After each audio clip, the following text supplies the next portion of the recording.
Ouais, ça petite youp, c'est Yo Coralie. Aujourd'hui on se retrouve pour une nouvelle vidéo où je vais tester plein de nouveautés make-up que j'ai reçues dans le cadre d'Envoi Presse, donc c'est les marques qui me les ont envoyées. Ce sont les nouveautés en fait qui sont sorties cet été au fur et à mesure. Avant même que je passe au maquillage et que je vous montre les produits. Très honnêtement, il n'y a aucune collection, aucune nouveauté make-up cet été qui m'a vraiment emballée, pour laquelle j'ai eu envie de faire une vidéo dédiée, mis à part la collection NYX Barbie et la palette Blend Bunny Sugar and Grunge. C'est pour ça que je fais une vidéo crash test globale aujourd'hui, parce que j'ai pas été forcément hyper impressionnée par un truc en particulier, mais bon, après on peut quand même être surpris, donc on va voir. On va commencer ce make-up avec une base slash crème hydratante qui est sortie chez NYX, qui s'appelle, c'est la Freezy Face. C'est mi-crème hydratante, mi-primer. Apparemment c'est assez rafraîchissant. Alors c'est à base de niacinamide et de champignons des neiges. Je ne connaissais pas du tout les champignons des neiges, mais enfin bon. Personnellement je suis pas ultra fan des produits comme ça, 2 en 1, mi-maquillage, mi-crème hydratante, surtout que NYX de base ils font du make-up, ils font pas forcément de la skincare. Donc ce genre de produit personnellement je l'utiliserais que en tant que base de make-up et pas en tant que skincare. Après peut-être que... je ne sais pas. Je suis sur le site, hein. En tant que base de maquillage, ça prépare, unifie, lisse, minimise les pores et resserre les pores, et en tant que soin hydratant, ça hydrate, raffermit, adoucit, apaise et revitalise la peau. On a 50 ml de produit à l'intérieur, on va voir ça. Ça n'a aucune odeur, par contre j'ai l'impression que le produit est légèrement teinté bleu. Au niveau de la texture, par contre, il y a une base de chez Glowish qui ressemble pas mal. C'est vraiment très frais, même sur les mains. Ah oui, ok. On sent direct l'effet rafraîchissant. Ça n'a pas la texture d'une crème hydratante, je vais vous le montrer de tout près. C'est une petite gelée comme ça. Alors je vais regarder de près. Au niveau des pores, j'ai pas l'impression honnêtement que ça ait fait grand chose. J'ai étalé, ça fait 2 minutes, je sens encore un petit peu l'effet frais, mais ça me picote un petit peu la peau. Vous savez, comme les gloss repulpants, genre le Lip Injection de Too Faced, ça fait un peu la même sensation, mais au lieu que ça chauffe, ça rafraîchit. Je trouve que la base au niveau de la texture et tout, elle ressemble à celle-ci de chez Glowish. La Blur Jam, ça ressemble un petit peu. C'est pas une base que j'aime énormément parce que je trouve que l'effet est pas incroyable. C'est censé être une base lissante, mais j'ai pas l'impression que ça lisse grand chose sur mon visage. Elle est vachement ressemblante, il y a l'effet frais en plus. Là il y a 50 ml, là il y en a que 26. Et Glowish au niveau du tarif c'est beaucoup plus cher que NYX. Je trouve pas que la base fasse grand chose sur mon visage. On va tester un petit fond de teint par dessus. D'ailleurs c'est pas vraiment un fond de teint, hein. J'ai l'impression que c'est plus un fluide teinté. C'est le Glow Filter de chez Beauty Bay. Alors je vais essayer la teinte la plus claire qui est la BB101. Qui est pas excessivement clair d'ailleurs. Sur le site on nous dit qu'on peut l'appliquer seul pour un fini lissé, flouter votre peau mais en mieux. En tant qu'highlighter, donc je pense que je vais avoir le visage si je le mets partout qui va briller à mort, mais bon, on est là pour tester. Ou alors on peut le mélanger à un blush liquide pour avoir... What? L'embout est super chelou. C'est normal ou c'est cassé? Qu'est-ce que c'est? En fait je suis juste très con, ça ne se dévissait pas. Normalement il y a une petite pompe. Ah effectivement, c'est mieux comme ça. Putain, je me disais bien que c'était chelou. Je vais mettre 2 pompes, on va voir ce que ça donne, si ça rend pas le visage trop brillant. Par contre, le primer NYX, il me rafraîchit encore la gueule. Je sens encore l'effet. J'ai mis 2 pompes, hein, je vous ai dit. Donc je le mets déjà partout au doigt, comme ça après je peux l'étaler avec l'éponge plus uniformément que si je prélève avec l'éponge. Je préfère faire comme ça. Tac. Puis le reste, je le mets toujours... Effectivement, c'est assez lumineux. Oh, c'est même très brillant. Effectivement, en tant qu'highlighter liquide, pourquoi pas, mais sur tout le visage, je peux pas avoir le visage brillant comme ça parce que ça me rappelle des traumas. Moi, j'ai les pores très dilatés en ce moment, en plus, vous voyez, j'ai des boutons sur le front. C'est... Ouais, c'est pas mon kiff du tout. Je vais essayer par contre de remettre un petit peu à certains endroits pour essayer d'ajouter de la couvrance parce que ça unifie très légèrement et ça ajoute plus de brillance que de couvrance. Je vais remettre un petit peu au niveau du front et sur les ailes du nez pour voir. C'est assez collant en plus. Je pense qu'en highlighter, ouais, pour diluer des produits crème, oui, mais sur tout le visage, c'est ma peau en pire. Avec mon type de peau et ma texture de peau, ce genre de produit, je trouve que ça accentue de ouf. Perso, j'aime pas, mais pour le coup, il porte bien son nom, Glow Filter. C'est exactement ce qu'il fait. Hein. En fait, il ressemble un petit peu... encore un produit Glowish, putain. Au Multi-Doux, le fluide teinté de chez Glowish, qui est peut-être un petit peu plus unifiant, un petit peu plus couvrant.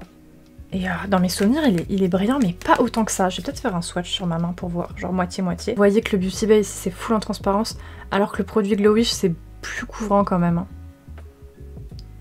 Ah, au niveau de la brillance, c'est kiff-kiff quand même. Hein. Mais comme il est plus couvrant le Glowish, je pense que ça me gêne moins. Parce que là, très honnêtement, les 3 boutons que j'ai sur le front, on dirait des boules disco. Hein. Avant de mettre de l'anti-cerne, je vais juste mettre un produit. Là, par contre, je vous avoue, je l'ai déjà testé. J'ai déjà testé plusieurs fois. Ça doit faire 2-3 semaines que je m'en sers. Par contre, ça, pour le coup... Il est archi validé. C'est les nouveaux correcteurs de chez Huda Beauty. Donc moi j'utilise la teinte, c'est le Pink Pomelo, il me semble que c'est le plus clair ou le deuxième. Et franchement il est incroyable pour cacher les cernes. Je mets vraiment un tout petit point. J'en mets pas beaucoup. Et il fait ultra bien le taf. Si vous allez voir, je vais transférer avec l'éponge, vu qu'ici j'ai une trace bleutée, vu que je les rase. Il fonctionne super bien, il faut vraiment pas en mettre beaucoup. Donc ça pour le coup, c'est une nouveauté, mais que j'ai déjà testé. Mais il est vraiment cool quoi. Je mets vraiment un tout petit point parce que si t'en mets trop, ça sert à rien. Vu l'opacité du truc, ça sert vraiment à rien d'en mettre trop. Hop. Par rapport à ma couleur de peau, il est orange mais pas trop. C'est vrai que les produits comme ça de color correcting, souvent les oranges ils sont assez pétants et quand t'as la peau assez claire, ça peut être trop foncé. Je trouve vraiment qu'ils cachent trop bien les cernes. L'excédent, je le mets un petit peu au niveau de mes sourcils, hop. Mais il vient vraiment bien neutraliser la couleur des cernes. Et après du coup j'ai pas besoin de mettre autant d'anti-cernes et de correcteurs que d'habitude. Au niveau de l'anti-cerne, pas de nouveauté, rien à tester. J'ai mis le correcteur Huda, donc je vais mettre l'anti-cerne Huda également. C'est un de mes faves, je trouve vraiment génial. Vu que le teint n'est pas forcément fameux, enfin c'est pas ce que j'apprécie trop de base. Donc on va en mettre pas mal. Hop, sur le nez, tac. J'ai limite envie de mettre un fond de teint par-dessus quoi. La dégaine. Donc on va prendre un petit pinceau. Hop, comme ça on a plus de cohérence. Là je l'étale au pinceau et après je repasse un tout petit coup d'éponge. Pour être sûr. Au niveau du front, je pense qu'il n'y a pas photo, on voit déjà la différence. Hein. J'enlève le surplus d'orange de mon éponge pour pas que ça se rajoute sur mes cernes. Et là par contre je vais faire avec l'éponge. Tac. Et l'excédent je viendrai le mettre également au niveau de mes sourcils. Je trouve vraiment qu'en mettant le color correcting Huda orange avant de mettre l'anti-cerne, on voit vraiment la différence par rapport à quand je n'en mets pas, parce que je trouve que ces derniers temps mes cernes ils ont commencé à vraiment foncer. Et si je mets juste de l'anti-cerne, ça fait un petit peu gris. Ça s'accorde pas forcément avec le reste de tout mon visage, même si je mets beaucoup d'anti-cerne, ça fait un sous-ton qui n'est pas le même que sur tout le visage, alors qu'avec le color correcting, ça vient s'accorder avec le reste de mon teint. Voilà. Bon, on a bien rattrapé, on est déjà beaucoup plus couvert. Je vais tester un blush de chez, attention, le budget. Charlotte Tilbury, qui a sorti un truc, mais alors, mon dieu que c'est gros. Collection qui est sortie pour les 100 ans du Disney. Voilà, Light Up the World. Once upon a magic dream. Make your beauty dreams come true. La boîte est énorme pour une crème et 3 blushs. C'est un petit peu gros quand même, Charlotte. On a une crème de soin qui est sortie. Je ne vais pas m'en servir parce que c'est une crème hydratante et puis j'ai déjà fait ma skincare. J'ai testé la crème NYX, mais bon, je vous montre quand même.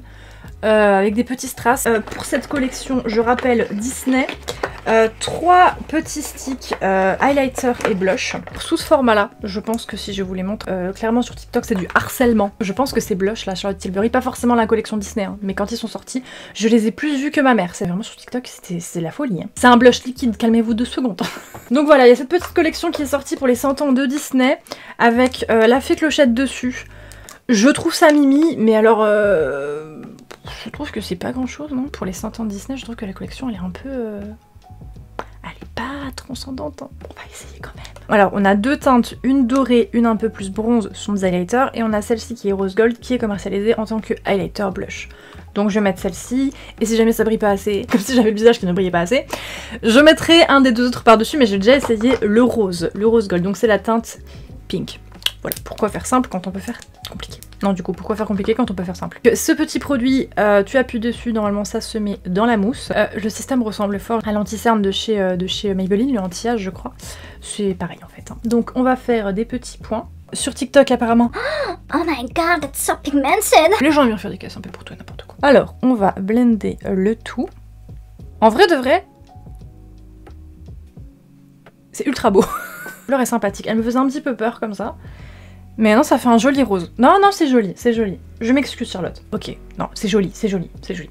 Je vais en remettre un petit peu parce que vous me connaissez. Puis on va en mettre aussi un petit peu sur le nez. Je vais pas rappuyer dessus parce qu'il m'en reste pas mal dans la tête. On va appeler ça comme ça. Donc je pense que ça... Ouais, ça va suffire. Tac. Non, en vrai c'est joli, c'est joli. J'avoue c'est mix. Je déteste les teints hyper brillants, mais là le fond de teint, le Glow Filter de Beauty Bay avec ça par-dessus, c'est très harmonieux et non c'est joli quand même. C'est pas ma cam, mais c'est joli. L'ensemble est vachement cohérent quand même, je trouve. Je pense que comme ça c'est bien, hein. Je vais pas rajouter les autres teintes. C'est pas comme si je brillais pas assez, je pense que là on est bon. Hein. Je vais tester ensuite la poudre. Là pour le coup la poudre, elle me titille un petit peu. C'est le dernier Colic Press que j'ai reçu, je crois que je l'ai reçu hier. C'est la poudre Easy Bake de chez Huda, mais version poudre pressée. Vous savez que moi, ça fait 3 ans que je suis passée aux poudres pressées, même plus, peut-être 4 ans. Je n'ai jamais fait demi-tour. C'est de chez Huda Beauty, c'est sa poudre classique. Ah oui, 30 toupettes dans le carton. Alors vraiment. Merci Ouda, je pense que j'en aurai assez jusqu'à la fin de mes jours. Et même les 10 prochaines générations à venir, je pense qu'ils auront assez. Donc c'est la poudre classique celle-ci, bon elle était dans le colis, écoutez. Donc qui existe du coup en format pressé, ce sont exactement les mêmes noms de teintes. Donc je vais utiliser la Cupcake et je vais aussi utiliser, parce que j'ai envie de retenter quand même. Je vais utiliser aussi la rose, la Cherry Blossom Cake. Parce que j'ai envie de réessayer le contour de l'œil rosé. Alors sur moi j'étais pas ultra fan parce que j'ai la peau à ton chaud. Et je trouvais que ça me ternissait un petit peu le visage. Maintenant, j'ai envie de retenter quand même, et j'ai commandé d'ailleurs sur Beauty Bay un petit produit. C'est pas forcément une nouveauté, mais je l'ai pas essayé, donc écoutez, crash test aussi. C'est un petit fard de chez Mitchell, c'est le Gel Gleam Cream Eyeshadow en teinte gummy bear, donc c'est juste un fard à paupières crème normalement. Et j'ai envie d'essayer de mettre ça, pas forcément sur tout le cerne, plus à l'extérieur de l'œil pour rejoindre le blush, et de poudrer avec la poudre rose par-dessus pour voir ce que ça donne. Je ferai le reste de mon teint du coup avec celle-ci, je vais pas me poudrer tout le teint en rose. Après on va dire que je force trop. Normalement c'est pour les paupières, mais bon, tu le mets où tu veux. On va le mettre ici. Oula, ok. Non, je pensais pas que ça serait autant pigmenté. J'en ai pas mis tant que ça sur mon pinceau, hein. Je pense que je vais l'estomper avec le pinceau que j'ai utilisé pour mettre le blush Charlotte Tilbury, parce que Oui, je ne pensais pas. Non, franchement, j'aime beaucoup les produits Made by Mitchell. Ah, ça m'a fait un petit peu bouger l'anti-cerne ici, ça m'a fait un léger trou. Est-ce que vous le voyez ici? Ça m'a fait un tout petit trou. Mais par contre, c'est plutôt sympathique. Ça illumine à mort avec le blush en dessous. Ça illumine, ça fait highlighter mais mat en fait. C'est très joli. Le fait que la couleur soit claire. C'est super sympa. Bon, je testerai ce produit aussi un jour en tant que peut-être base à paupières. Mais je l'ai pris surtout pour le contour de l'œil. Je vais faire cette partie ici avec la poudre, la Cupcake, ma couleur, pour être sûr que le rose après déborde pas sur tout le cerne. Elle n'est pas parfumée, contrairement à la libre. Je sais que c'est un point important pour beaucoup de gens. Bon, déjà le fait que la poudre libre en soi elle soit parfumée, ça sert absolument à rien. Et l'odeur elle est pas... Elle sent pas mauvais en fait, mais elle sent tellement fort. C'est ultra entêtant. On reblend légèrement. Je mets la poudre Cupcake. Je rejoins ici. Ah ouais, elle est pas mal. Elle floute autant que la Majolica Majorca. Ça mattifie super bien et ça floute à mort. Il y a 2 secondes on voyait mes pores plus briller puis mes boucles d'oreilles. Là... Ouais, par contre j'ai pris la plus petite toupette, j'aurais dû prendre une grosse parce que... Il y en a pour 15 plombes. On va mettre la rose. J'espère que ça ne va pas être un fail et que je ne vais pas détester comme la première fois. Après la première fois j'en avais vraiment mis sur tout le cerne, j'avais mis un gros paquet. Ah mais attendez, j'avais pas vu ça. Alors le produit en fait, vous l'ouvrez, la poudre elle est comme ceci, il y a un miroir, bon jusque là c'est normal. En fait, tac! Derrière, tu as une petite toupette que tu peux laver et en fait, il y a des petits trous derrière pour que ça puisse sécher. Si je peux me permettre, elle est excessivement fine. C'est pas vraiment une houppette, hein, c'est vraiment plus une matière beauty blender. Ouais, derrière, c'est écrit éponge inclus. C'est plus une éponge. Mais bon, tu remplaces avec une petite houppette et voilà. Hein. Ça se ferme pas. C'est pas grave, j'aurais essayé. On va essayer la petite poudre rose par-dessus le rose. Je la plaque au niveau du blush, hein, tant qu'à faire. Là, le blush qui rejoint le cerne via une teinte claire qui illumine un petit peu. Là, j'aime bien. Je pense que je mettrai pas d'highlighter sur mes pommettes parce que j'aime bien l'ensemble là. C'est plutôt joli. Et je vais balayer le reste de mon visage avec la poudre ou la Cupcake avec le pinceau. En ayant terminé de poudrer mon teint, je dirais peut-être que par rapport à la poudre Shiseido Majolica Majorca, elle est peut-être un chouïa plus épaisse. On va faire un petit contour vite fait avec le Better Than Shape. Le petit duo Romand, c'est pas du crash test, c'est un produit que je kiffe, mais bon. Au moins c'est une valeur sûre. Un petit peu au niveau du front, un petit peu au niveau du creux des joues. Et ce que je vais faire également, c'est que j'en appliquais pas mal au niveau, hop, de mon arcade sourcilière. Parce qu'en ce moment je fais mes sourcils blonds décolorés. Et bah, il faut que ça ressorte, hein, parce que la couleur est très très claire, donc si jamais je mets pas de teinte de contouring ou même de bronzer en dessous, il n'y a pas assez de contraste et ça ressort pas et les sourcils se perdent un petit peu sur le visage. Donc, je vais en mettre la blinde. Ça fait bizarre au début, mais je vous assure qu'après, une fois les sourcils faits, ça passe. C'est nécessaire pour que ça ressorte. Après, si jamais vous avez la peau plus foncée que moi et que vous voulez faire des sourcils décolorés, ça, vous n'avez pas forcément besoin de faire cette étape. Hein. Par contre, au niveau texture de la peau, là, ça commence à ressortir. J'ai mon visage qui devient un petit peu kaki. Je pense pas que ce soit la poudre, et c'est sûr que c'est à cause du fond de teint. C'est parce que c'était assez gras et c'était très brillant, et par-dessus, j'ai mis quelque chose de très très mat et de très sec, vu que j'ai mis une poudre pressée. Et le mélange des deux, c'est le fond de teint en dessous qui n'est pas très très content. Juste avant que je vous montre mon secret pour faire des sourcils décolorés, je vais juste vite terminer mon teint en faisant l'highlight sur mon nez. Pas ici parce que c'est bon. Je prends l'highlighter poudre Snowflake de chez Anastasia qui n'existe plus et qui est très pratique. Voilà. Et on va faire un petit trait ici entre les yeux, assez droit. Également, je vais repasser tous mes grains de beauté avec le Lift and Snatch, normalement pour les sourcils de chez NYX, en teinte blonde, la plus claire. Et je l'ai déjà dit plusieurs fois, mais je vous le redis, je repasse mes grains de beauté existants. J'en invente pas, hein. Je rajoute pas d'autres grains de beauté. Au niveau de mes sourcils blonds décolorés, alors, j'utilise 2 produits, je mélange 2 produits. J'ai fait pas mal de tests en fait, ça fait un moment que je voulais faire des sourcils blonds blancs. J'ai essayé plein de trucs. Et la méthode qui marche le mieux, c'est en utilisant une teinte opaque de Suva, donc le blanc. Donc ça, ce sont des fards crème, normalement, qui peuvent s'appliquer sur les yeux, partout sur le visage, tout seul ou sous un fard pour que la teinte ressorte. Donc c'est vraiment un produit crème. Et je viens mélanger ça, alors vraiment très légèrement, que ça fasse blanc platine et que ça fonce pas trop le truc. Je prends un split liner, donc c'est les liners cake qui s'activent à l'eau, comme ça, de chez Glisten. Je prends, c'est le gâteau. Je prends la teinte la plus claire qu'il y a ici, qui est un petit peu camel. J'en mets vraiment très légèrement à l'intérieur. Alors j'ai essayé de faire uniquement avec des liners cake, c'est-à-dire de mélanger du blanc avec ça. J'aime pas trop la texture, je trouve que c'est trop liquide. Là, l'avantage, c'est que c'est une texture crème, donc c'est plus simple à travailler. Par contre, le problème, c'est que il faut pas en mettre des couches et des couches, parce que sinon ça a tendance à craquer et à se décoller. Je viens mouiller ça, je mouille avec du spray fixateur, parce que la flemme d'aller chercher de l'eau. Ça marche tout aussi bien, de toute façon, il faut vraiment pas beaucoup de couleurs, sinon ça devient orange. Je mets que ça, je vais mixer, normalement c'est bon. Vaut mieux y aller petit à petit plutôt que d'en mettre trop et après d'avoir une couleur beaucoup trop foncée. Non mais écoutez, j'avais envie de sourcils blanc bien décolorés, et moi quand je me décolore mes poils de sourcils, j'arrive pas après à les maquiller avec une couleur aussi claire parce que les poils ressortent toujours. Et les poils ça fait une petite ombre, donc ça fonce toujours la tête.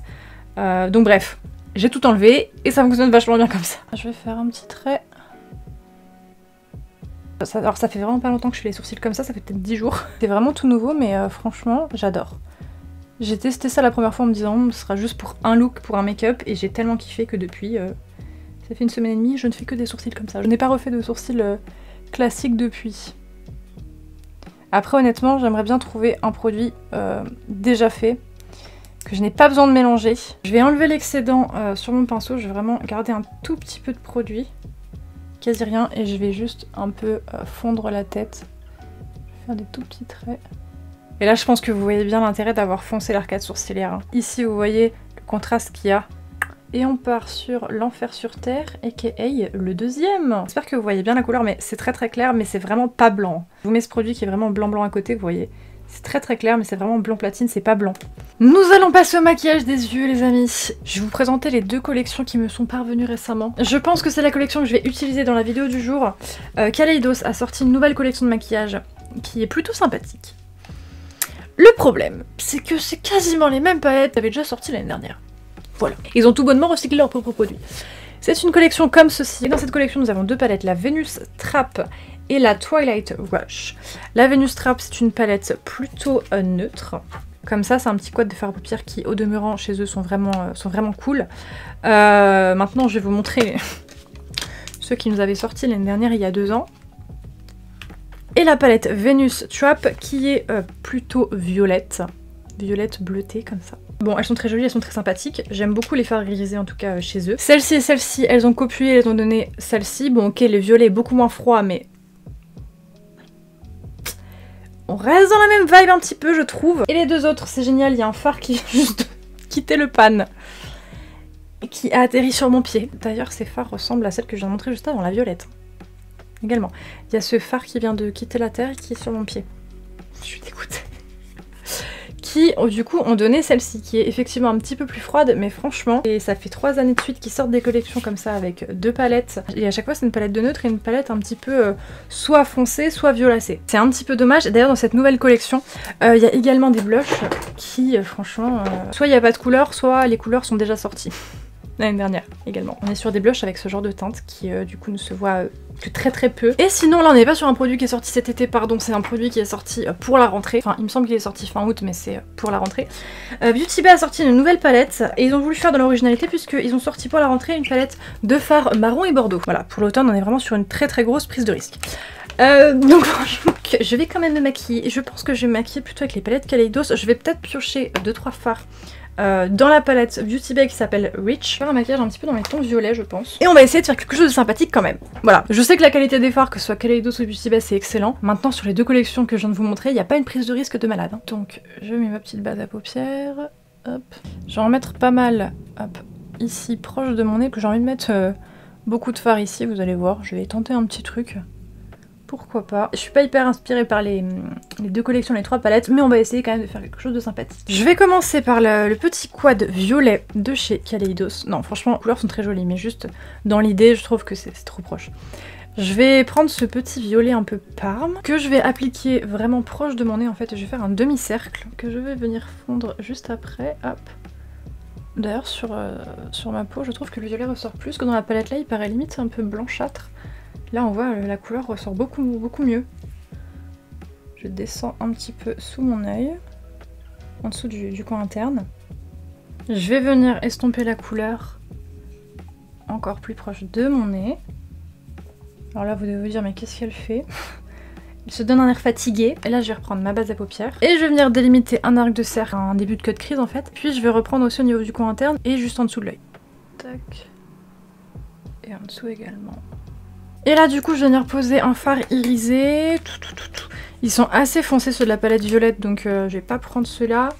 Dans la palette Beauty Bay je regarde s'il y a des couleurs intéressantes. Ouais, la teinte Spritz ça pourrait passer. Je pense que je vais commencer avec la teinte irisée de cette palette là. Et après je prendrai la teinte Spritz. Ouais c'est ça. Hein. Dans la palette Beauty Bay qui est un petit peu plus rosée ici. J'ai les fards irisés Kaleidos, c'est vraiment de la bombe. C'est des super belles paillettes. Franchement il n'y a rien à dire. Hein. Leur qualité elle est géniale mais... s'il vous plaît, sortez d'autres harmonies de couleurs. Je pense que vous voyez que les reflets sont vraiment incroyables. Hop, et du coup, j'en applique également en bas. Et je vais pas mettre le rose de Beauty Bay tout de suite. Avant ça, je vais prendre le fard ici, un petit peu gris violacé, que je vais appliquer à l'extérieur de mon œil. Hein. On va tapoter celui-ci à l'extérieur. Hop. Je vais faire l'extérieur de mon œil de manière basique. Je mets un fard foncé qu'après je vais dégrader. Par contre sur le ras de cils inférieur, je pense que je mettrai rien vu qu'il y a déjà l'arc de cercle ici qui rajoute un petit truc. Et puis j'aime bien le blush Mitchell, enfin le fard Mitchell rose en dessous. Donc je pense que je vais pas casser ça. Voilà, et je vais estomper avec le violet que j'ai mis là. Je vais essayer de pas trop me rapprocher à l'intérieur vu qu'après je vais mettre de l'irisé. Et j'ai pas envie de casser l'arc de cercle. Je viens refoncer un petit peu, pas que ce soit trop terne. Le violet foncé là, qui est limite un peu bleu...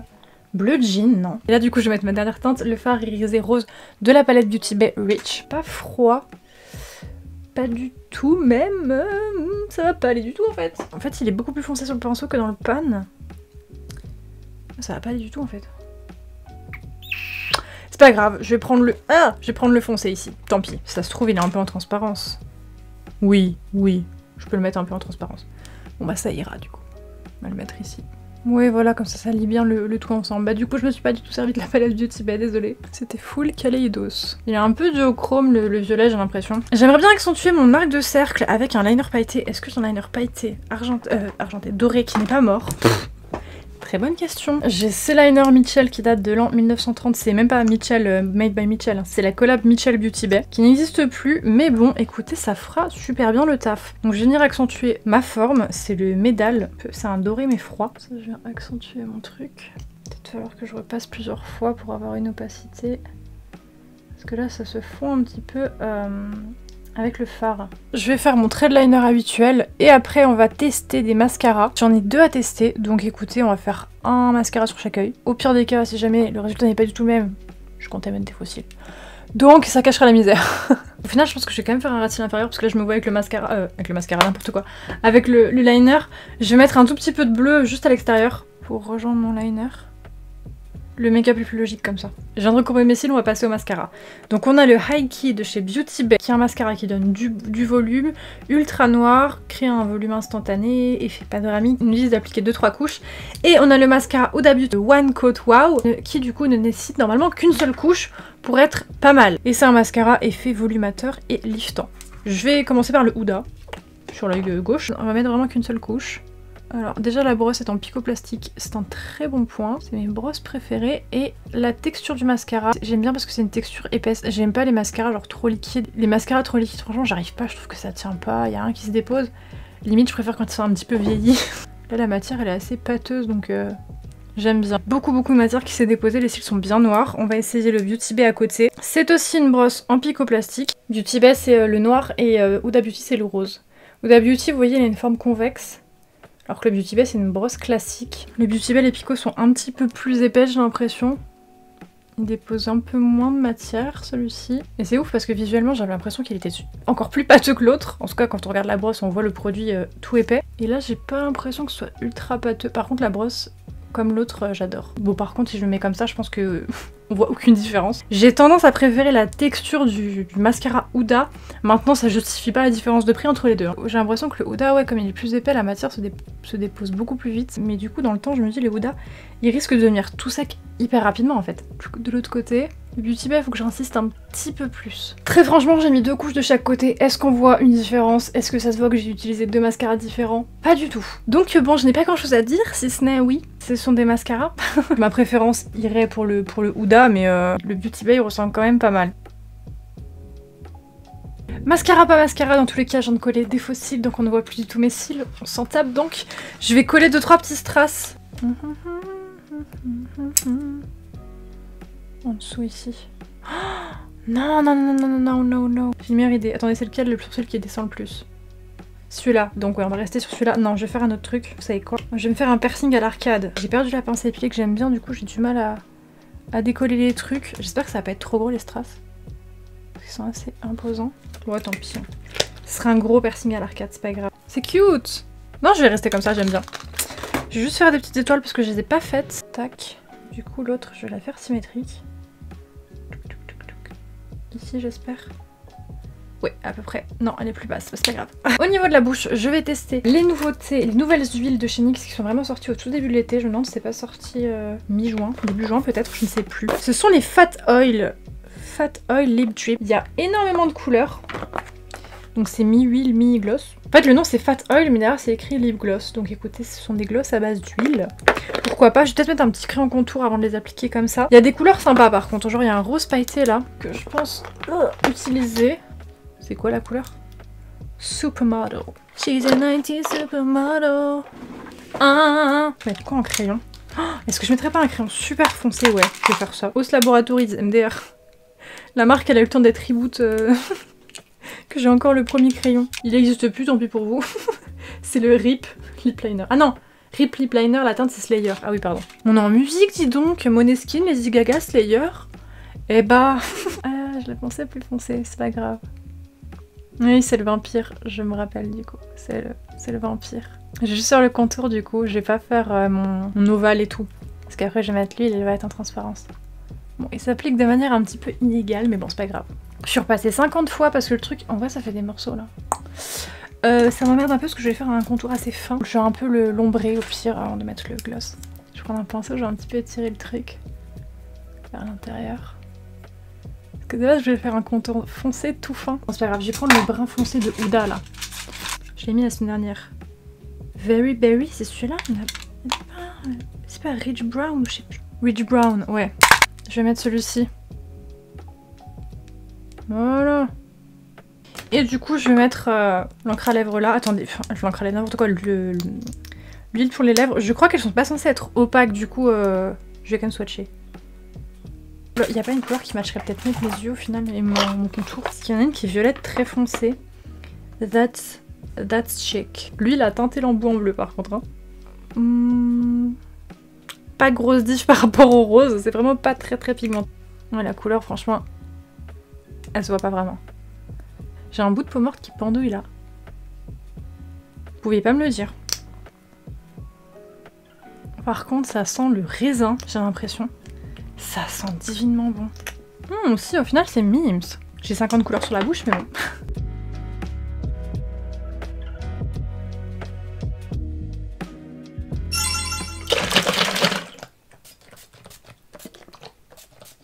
Je me remets du parfum et des paillettes. J'ai même pas mis mes bagues aujourd'hui. J'ai même pas calculé. Voilà. Voilà pour ce petit look. J'ai toujours cette phrase à la fin des vidéos, c'est insupportable. Donc ce maquillage réalisé avec des produits qui ne m'enchantaient pas au premier abord. Bon, au final, j'ai pas vraiment fait face à de mauvais produits.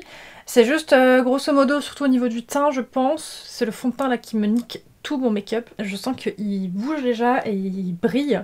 Enfin, je vois que la poudre, en fait, elle est restée... elle n'a pas bougé, même au toucher et tout, elle reste mate. Mais c'est en dessous de la poudre, on voit en fait que le fond de teint, enfin c'est pas vraiment un fond de teint, le glow filter là de Beauty Bay, il bouge un petit peu. Poudre pour le coup c'est une réussite, j'aime beaucoup. Hein. Écoutez, j'espère que vous appréciez mon piercing d'arcade. En plus j'ai envie de me refaire percer en ce moment. Je sais pas, ça fait 2 semaines, ça me tourne dans la tête, j'ai envie de faire tout n'importe quoi en piercing vraiment. Je pense que je vais refaire mes cheeks, je pense que je vais faire un deuxième anneau, enfin pas un deuxième anneau, justement. Un deuxième piercing ici mais je mettrai un strass. Peut-être le nombril, je supporte pas qu'on me touche le nombril, mais j'ai envie de me faire percer le nombril quand même, et j'ai pas envie de faire juste un piercing, j'ai envie de faire 2 piercings au nombril. Genre celui du dessus, celui du dessous. Bref, peu importe. Non, je ferai pas l'arcade par contre, mais c'est mims pour un look. J'espère en tout cas que cette vidéo vous aura plu, dites-moi ce que vous avez pensé de ce make-up. Est-ce que vous êtes comme moi et vous trouvez que cet été, y a rien de fou qui est sorti? Bon après, l'été c'est pas la période où les marques sortent le plus de maquillage, parce que c'est les vacances, donc les gens s'en foutent. Là on arrive dans la pire période, aka la rentrée, c'est-à-dire que tout ce qui va sortir ça va être que des collections de Noël, que des calendriers de l'Avent. On ne va plus pouvoir respirer sur TikTok, sur YouTube, sur Instagram avec les unboxing calendriers de l'Avent. Tout ça pour voir toujours les mêmes miniatures que tu n'utiliseras jamais, au lieu d'avoir économisé ton argent à acheter des produits qui te convenaient vraiment. Voilà. Avant de terminer cette vidéo, d'ailleurs, si vous n'êtes pas au courant, venez nous rejoindre sur Twitch puisque je suis en live tous les mardis de 18h à 21h, je déborde un petit peu. C'est très cool. Franchement, c'est très cool. Et la semaine dernière, on a joué à Fée Farm, jeu plutôt sympathique, je pense que je vais continuer dessus. Écoutez, les lives se passent super bien. Merci à ceux qui participent et qui viennent pour les lives, franchement. Je me sens hyper à l'aise, il y a de l'échange, je vous kiffe. Donc si jamais vous voulez venir me voir et participer dans le chat et discuter les streams, c'est, je vous l'ai dit, le mardi à 18h. Et si jamais vous ne pouvez pas être là, vous avez la chaîne de replay qui s'appelle Yoko Rally Replay Twitch, bien sûr, où je poste toutes les rediffusions. Donc si jamais vous avez la déterre de vous taper des vidéos de 3h30 où je discute en direct avec des gens mais que c'est plus en direct, vous pouvez aller voir. Non, en vrai, les replays de stream longs comme ça, c'est bien juste pour s'endormir. Bref, je vous dis à bientôt pour une prochaine vidéo et en attendant, bisous.